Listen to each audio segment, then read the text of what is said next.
Part B. The hotel owner also wishes to investigate whether value for money has a significant correlation with cost per night. He uses a statistical analysis package which provides the following output, which includes the Pearson correlation coefficient and the corresponding p-value.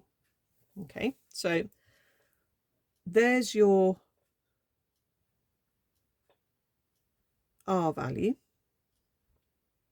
and then there is your p-value. I mean, I presume they're that way round. That's the order it mentions them in. Okay.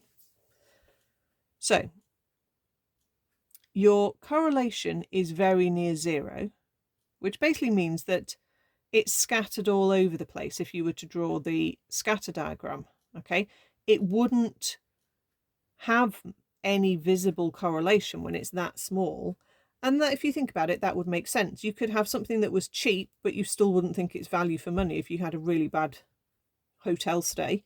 You could have something that is more expensive, but it was an amazing stay, so you thought, well, it's worth the money. So you're not necessarily going to get a correlation between how much something costs and how worthwhile people think it is spending their money on it. Okay, so we don't want to waffle on that and not bring any maths into it though. Okay, we need to comment on the correlation and refer to the maths. So we're going to say that the R value or the PMCC value is very close to zero, indicating that there's no correlation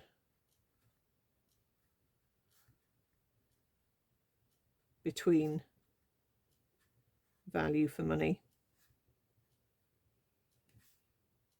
and cost per night. Okay, that's one mark. The p-value. Now, the p-value is not something that we see every time on these questions, but it's something that is always there in the background of any hypothesis test. Okay, and a computer package can work out p-values of all the hypothesis tests you might come across. Basically, the p-value, the smaller it is, the more likely you are to reject H0. Okay, if your p-value is really small, i.e. below 5%, below 1%, then that's your reject H0 sort of territory. Okay, so basically your p-value is the probability of rejecting H0 when H0 is still true. Okay, so it's how unlikely your outcome is if H0 is still true. But basically what you need to remember is if the p-value is very small in probability terms, you're going to reject H0. Okay, now that p-value in probability terms is pretty big. Okay, I mean, probability only goes between 0 and 1, so that is not small.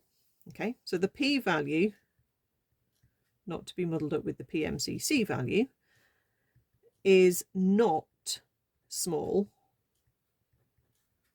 so it would not lead us to reject H0. So it agrees with the PMCC conclusion. Okay, so if you stick with H0 because of the p-value, that's exactly what you're doing. You're sticking with H0 because of the R value. So they're both leading you to the same conclusion. They're not contradicting each other.